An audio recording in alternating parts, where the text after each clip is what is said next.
How's it going, guys? Hope everything's going well for you at home. Today's lesson is one of the more grim ones.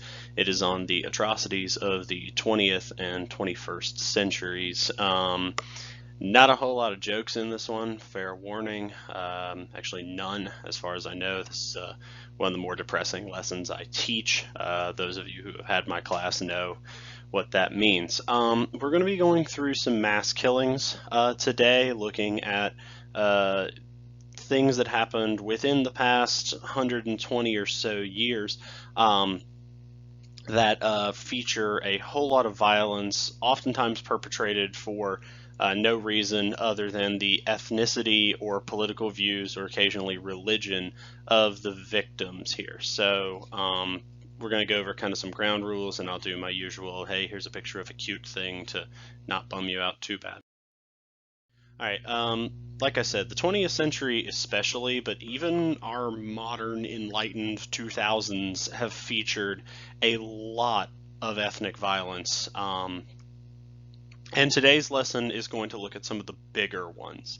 The list is not comprehensive. I'm focusing on some of the larger episodes of the violence, and some of these things that were covered earlier, notably the massacres of the Herero, the Congolese, and the Boers that we talked about during the during the presentation on colonial Africa, have been excised to try to make this brief, even though this is probably going to be the longest of my video lessons.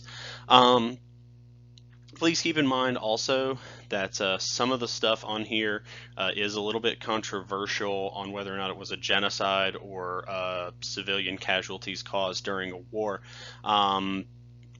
Well, wars and deaths caused by like the American bombing campaign of Germany and Japan. That's not in here. The wars and deaths, or excuse me, deaths caused by Chairman Mao's Great Leap Forward or Joseph Stalin's 5-year plan. We're going to talk about those in our section on communism. Those were not outright genocides because they were not targeted at a group of people because of who they were. The other thing to note about today's lesson is we're going to go through it, and I've got everything in a very similar format because I'll be honest with you, this is one of those lectures that I could and would like to go into a lot more detail than is really practical. What you really need to know here is I'm not trying to numb you with cold statistics, but I do want you guys to see a lot of extraneous violence was directed at people simply because of things they could not control. You cannot control what ethnicity you are born into. And as you will see, a lot of violence has been visited upon people quite literally because of nothing more than the series of genetics that made them who they were. And that to me is especially tragic because if you're going to visit violence upon somebody for resources or because you're at war with their nation or because of any number of things, I can at least rationalize that. But killing somebody because of who they are, because of a factor they could not control, is one of the most staggeringly evil things that I can imagine. And you'll be surprised at the number of perpetrators of this that there are. Like I said, not a happy lesson, and I am going to try to keep all of these rundowns brief. There is a small chance that this will offend a few of you, and in that regard, shoot me an email. Let's talk it out. Let's have a dialogue. But I will be pretty uncompromising about things like the Armenian Genocide. It was one. So let's roll on. Armenian Genocide, one of the first notable episodes of violence visited upon individuals. Its victims were, of course, Armenians, primarily within the Ottoman Empire. Not a genocide in the sense of those of you who have done a little historical research, not a genocide in the same regards as the Holocaust or executions during the Holodomor or other such things. It's primarily marching people out of their homes to send them to camps without the basic needs that they had. And you can't keep children alive on a long march like that. The most common estimate for the number of people killed during the Armenian Genocide is 1.5 million. Some numbers are much, much lower. A friendly reminder that Turkey outright denies that this was a genocide still to this day. The United States only recently passed an ordinance saying that this was a genocide in 2019. It runs concurrent with mass unnecessary deaths of both the Assyrian and Greek populations of the Ottoman Empire. And it's critical to remember that the people who did this got almost no punishment in their lifetimes, and huge swaths of the world, you can actually look it up on a map, huge swaths of the world do not acknowledge the Armenian Genocide, even up and unto this day. Like I said, it took till 2019 for our country to do so, and I actually would like you to do a little bit of poking around. Even that was not without some political controversy. Seriously, look up some articles on the Senate resolution acknowledging the Armenian Genocide as a genocide. Up next, we have the Holodomor and Kazakh famines. A large famine which swept throughout the Soviet Union. Famine and communism go together a lot. It's enough of a historical trend to pretty much be a gigantic, if you'll excuse the pun, red flag. The primary victims of this are Ukrainians and Kazakhs. Indeed, the word Holodomor is Ukrainian for terror famine. This is done by the Soviet Union. It is explicitly done by Stalinist policies and by Stalin himself. The state collectivized food. The state had collectivized agriculture, these big farms, and they would not send that food to starving locations. Remember, Ukraine was the breadbasket. Ukraine was where most of the food was grown, and yet 3.5 million Ukrainians starved to death, and a few thousand more were shot by the Russian/Soviets running the show. Now, there is some controversy over whether this one was a genocide. Obviously, I've included it because I consider it to be one, but you will note that 2 million non-Ukrainian/Kazakhs died across the Soviet Union. This was a nationwide famine, but it did hit these two ethnic groups particularly disproportionately hard.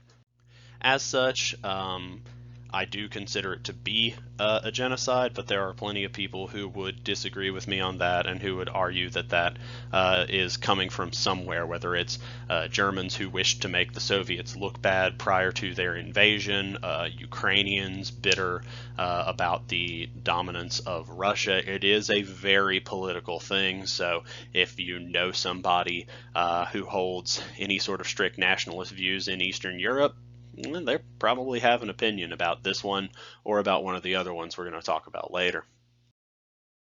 Okay, this is the most famous and deadliest of the bunch. It's one that you have been taught about quite a bit, and it is, of course, the Holocaust, running concurrently with a Nazi eugenics program. From 1933 to 1945, Jews were stripped of their rights. There were infamous, the Nuremberg laws making Jews wear the Star of David on all of their clothing to mark them as Jewish. There, of course, was the Kristallnacht with the intentional breaking of glass. And shattering of Jewish shop windows. Starting in 1941, an active program of liquidation against the Jews began.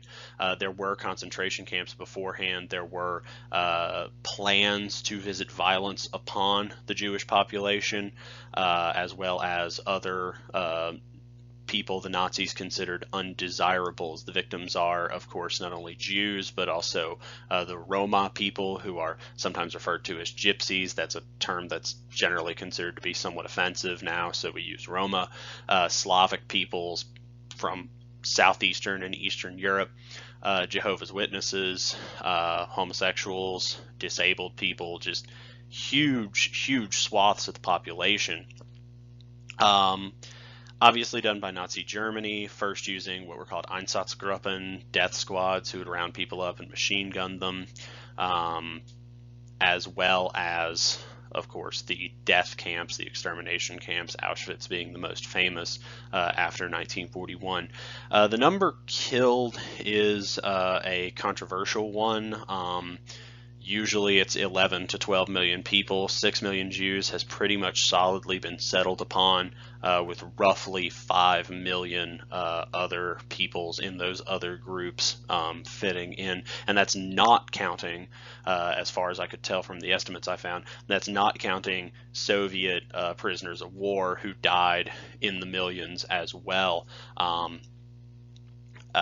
Soviet prisoners of war were treated much worse than American and British and French prisoners of war, which it's important to remember, those guys didn't exactly have luxury accommodations, so imagine how badly Soviet prisoners must have been treated. The punishment, this is the first one of these that we've looked at where there is some punishment for the perpetrators. Post-war trials, the Nuremberg trials, executions for large numbers. Israel actually rounded up and captured several notable Nazis who had fled to South America after the war, took them to Israel, put them on trial, and executed them. Huge numbers of individuals involved with this, not all of them unfortunately, but at least some justice was had with these regarding executions, or at least long jail sentences for people who could not outright be proven to have committed these crimes. For those of you who are wondering, we do not generally include the Japanese and their infamous Unit 731 in these presentations on genocides and war crimes, but it's really difficult to say what that should fit in as, so that's the reason why that is excluded while this is included. The first truly obscure event that we're talking about, and there were some other mass killings, the mass expulsion of Germans after the war from Eastern European nations which had invaded them, killed several people. There was a lot of violence, as we'll talk about, with the move from Pakistan to India, or vice versa, of Muslim and Hindu peoples as those countries were partitioned. But the first really, I didn't know this happened moment for most of you is going to be number 4 here with Indonesian mass violence. The victims were not necessarily ethnic, minus the Chinese, but they were largely political victims, communists, communist sympathizers, basically anybody who was accused of being too left-wing for the government. The perpetrators were the Indonesian army, led primarily by this guy Suharto, and they were backed by lots of different people, anti-communist states, including the United States of America. The number killed is between 500,000 and 1 million, and guys, this incident has been covered up incredibly well. Pretty much everybody acknowledges that it happens, but the number of images are almost nil. I personally could not find a verifiable image of the violence being visited here. There's a few pictures of some guys on trucks in Indonesia with soldiers guarding them, but that's about it.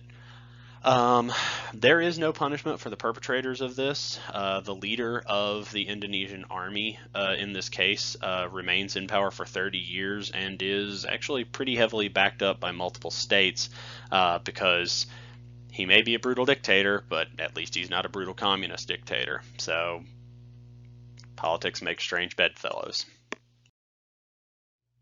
The Cambodian Genocide is one of the most studied genocides of the 20th century. It's still kind of obscure for Americans, but it is jaw-dropping.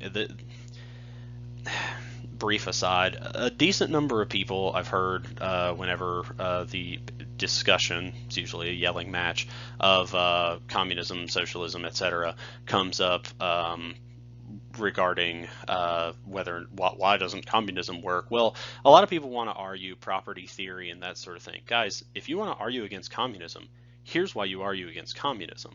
Mao and Stalin and this guy, Pol Pot, the Khmer Rouge, the leaders of the Cambodian Communist Party, pretty much viewed the life of the simple, uneducated Cambodian peasant as the ideal life and everything else as wrong. And so ethnic minorities, Vietnamese, the Cham people, Chinese, Laotians, all of them were targeted by this. Educated Cambodians, anybody who had been westernized, which included, I am not kidding, wearing eyeglasses, insufficiently loyal Cambodians, huge numbers, huge swaths of the population were rounded up, sent onto these communal farms, and they died in droves. The Cambodian genocide is one of the most staggeringly pointless and brutal things I have ever seen and heard about in my life. Malnutrition, torture, overwork were the primary methods of killing these people. They would be shot if they hadn't worked hard enough, if they complained. Camp doctors literally knew nothing about medicine because the educated people had either been shot or had fled the country. And the number of people killed is staggering. Between 25% and 1/3 of the Cambodian population is killed by the Khmer Rouge for, again, in many cases, the crimes of being the wrong ethnicity or having received an education. And this is one of the least satisfying ones, too, because very few trials and imprisonments have actually resulted from this, and most of the perpetrators died of old age. It's worthy to note that the Cambodian genocide, in 4 years, killing 1/4 of your population it's unheard of. This is one I would encourage you to dig further into because it is a mind-blowingly unnecessary, stupid waste of human life. With pictures like these, skull displays from the killing fields available almost everywhere. In Cambodia, you do not have to go too far to find a museum or a monument to the genocide. And if you're looking for a movie suggestion, they did make a film about this in this, I believe, the late or early 80s called The Killing Fields, and it's very much worth a watch. The Kurdish Genocide is one that is worthy to remember because in the years since the second U.S. invasion of Iraq, Saddam Hussein has become either a cartoonish figure who gets made fun of a lot, or as a figure who, well, you know, Iraq wasn't great under him, but it's a whole lot better than the chaos we have now. Well, guys, it is worthy to remember Saddam Hussein was the perpetrator of a major genocide. The Iraqi government under him attempted to kill large numbers of the Kurdish, which is an ethnic minority population primarily living in northern Iraq, as well as Turkey and Syria. They attempted to extinguish Iraq's Kurdish population. The most notable incident of this was the use of mustard gas, the aftermath of which you can see here, against Kurds in the late 1980s and early 1900s, or 1990s, excuse me. The number of people killed ranges from 100 to 300,000. And it's worthy to remember that a lot of these people involved with this were killed, but they weren't killed for their roles in the Kurdish genocide so much as they were for resisting invasion in either 1991 or 2003 to present. The principal architect, the infamous Chemical Ali, was executed, but for the most part, the people who were killed who did this were not killed explicitly for their role in this. And you would do well to remember that the next time somebody wants to portray Saddam Hussein as either a joke or a cuddly figure. He was neither. The Bosnian Genocide is one of the more infamous ones. It is the worst ethnic violence in Europe since the Holocaust, as you've seen thus far. It is nowhere near the worst around the globe. The victims are Bosniaks killed in the coffins here were killed at a place called Srebrenica. The method is firing squads, and this is one where I am getting into, for lack of a better term, really controversial territory.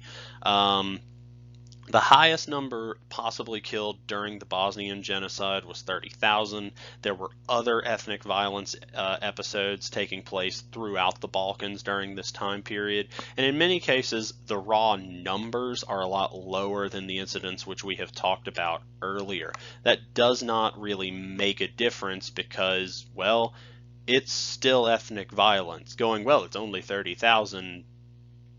You would care a lot more if somebody you loved was amongst those 30,000. I think that's a fair statement. There have been multiple trials arranged of the perpetrators of the criminals. Very few convictions have taken place. Things are going very, very slowly. Some of you may remember, I believe it was a Croatian general killed himself in court somewhat recently by drinking poison after having a guilty verdict handed down.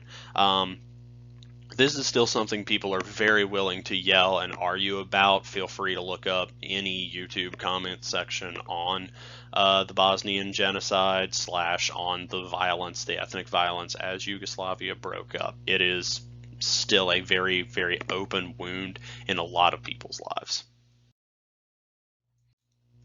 Our next one is one that's been almost forgotten to history due to the horrors which took place one country to the north. But in the city, or excuse me, in the nation in Africa of Burundi, seen here as a very small red spot on that map. In 1972 and 1993, there were two separate episodes of ethnic violence. In the first, in 1972, Hutu tribesmen were massacred by Tutsi, and in 1993, the situation was reversed with Tutsis being killed by Hutu. The methodology is brutal, primarily beating to death or firing squad. The one thing I could find that's pretty much universally constant is the number of people killed was worse in 72 than it was in 93, but how much worse is a subject of immense historical controversy. But the Great Lakes region of Africa, which contains a lot of countries that look small on the map, actually have a whole lot of people in them. They are very heavily concentrated nations in terms of their population. There was no punishment for the perpetrators of these massacres.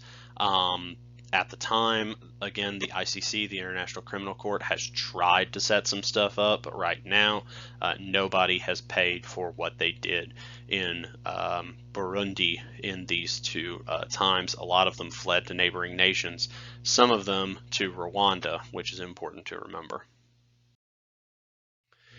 The Rwandan Genocide of 1994 is up there with Cambodia and, of course, the Holocaust as the most studied genocide of the 20th century. It is staggeringly awful, but perhaps more jaw-dropping than that is how staggeringly quick it is. Most of y'all have noticed that there have been a date range of years. If you look at the title of this one, you will notice that the Rwandan Genocide took place over the course of about 100 days in 1994. Its victims were Tutsi and Hutus who refused to engage in ethnic violence. The perpetrators were extremist Hutu, which were organized into militias called the Interahamwe. The Rwandan Genocide is notable for a number of reasons, but the big one is both its speed and its brutality. The primary method of execution was machete. Sexual assault and rape were used indiscriminately against Tutsi and moderate Hutu women. The United Nations team to keep order in Rwanda failed utterly to do so. And indeed, I was alive in '94, and I don't remember this particularly well, but there was widespread condemnation from around the world. You can pull up the news articles today, they're easy to find. Huge amounts of countries saying, no, bad, don't do this, but almost no one was militarily willing to intervene. In fact, pretty much no one did. There are small acts of heroism. If you're looking for a film recommendation, Hotel Rwanda is an excellent one. It's brutal. It's absolutely jaw-droppingly brutal, and the collective, well, you're doing a bad thing. Okay, what's the score of the ball game that took place here in the United States and around the world? I mean, is worthy of condemnation because, quite frankly, the reaction in a lot of people's minds was, well, it's just Africa.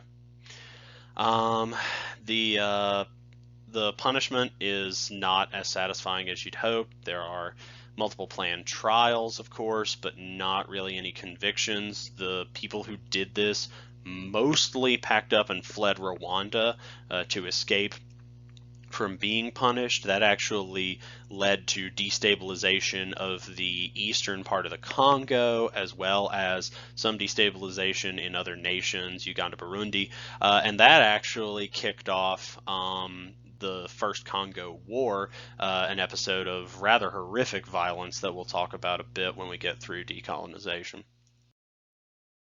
Number 10, the Darfur Genocide, which is still ongoing. It's at a lower boil than it has been at several times, but it's still going on. The victims are mostly settled farmers, principally of African descent. The perpetrators are either the Sudanese government or nomadic tribesmen, the Janjaweed, most of whom are of Arab descent. And you see a lot of violence. This is factoring into the fact that Sudan was also fighting a civil war in the southern regions of its nation. This map's a little old. South Sudan is no longer a part of Sudan. The number of people killed ranges from 100,000 to 400,000. No matter which of those numbers you pick, that number is too many. And a lot of ICC criminal cases open. The former president of Sudan has been accused of war crimes. No convictions as of now. Our last one is one that is very, very recent and probably ongoing as we speak. The ethnic and religious, the Rohingya are both an ethnic minority in Myanmar, but they are also a religious minority because they are not only their own ethnicity, but they are predominantly Muslims, are found in Myanmar, also known as Burma. The government of Myanmar, recently converted over from military dictatorship, is still perpetuating violence against these people. Forced migrations, a huge number of Rohingya cross the border and now live in Bangladesh. Massive beatings, firing squads, at least 10,000 people have been killed. The high estimates range into the 50,000 numbers. But there's over 1 million Rohingya who are not living in their homes currently. And a lot of international condemnation calls for the president, I believe that's her office, maybe it's prime minister, of Myanmar, Aung San Suu Kyi, to have her Nobel Peace Prize removed. Yes, this is being perpetuated by a government led by a Nobel Prize winner. But there are no official charges at present, and the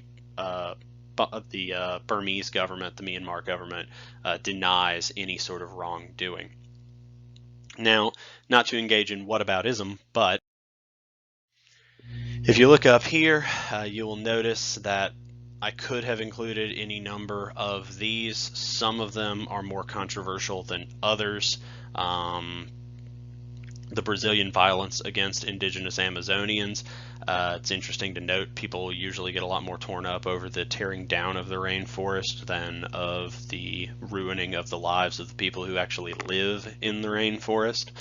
The anti-Jewish pogroms were the worst violence against Jews prior to the Holocaust in the 20th century. You can see more Soviet killings, primarily or largely at least, based upon killing people who were ethnic minorities in the Baltic region and Poland. You see more ethnic violence in the Balkans. You see ethnic violence in Bangladesh. That one's really controversial. You have East Timor, the genocide of attempting an entire nation, really, that was done by the Indonesians. You have the Puntland War, or the Kazakh genocide in what is now Somalia, the Bambuti genocide in Congo against groups of people primarily called the Pygmies. Guatemala killed large numbers of its Mayan population in about 30 years between 1962 and 1996. And ISIS, Islamic State, whichever name you use for them, attacked an ethnic minority that lives primarily in Iraq and Syria called the Yazidis. I left out an I apologize. The Yazidis were targeted explicitly and killed in the thousands and displaced in the thousands by this group of people who, yes, targeted all sorts of different areas, but really hammered away at the Yazidis, and in the areas they still control, still continues to do so. What's the point of all this? Well, to show you that violence based upon ethnicity is an endemic thing, and it is something that you really do need to do what you can to fight against. And you may be thinking, well, the US didn't do anything in the 20th century, and the killing of the natives was long ago. It's fair. Okay, so help out people elsewhere. I promise that our next lesson won't be as depressing. Thank you for listening. We'll see you all later.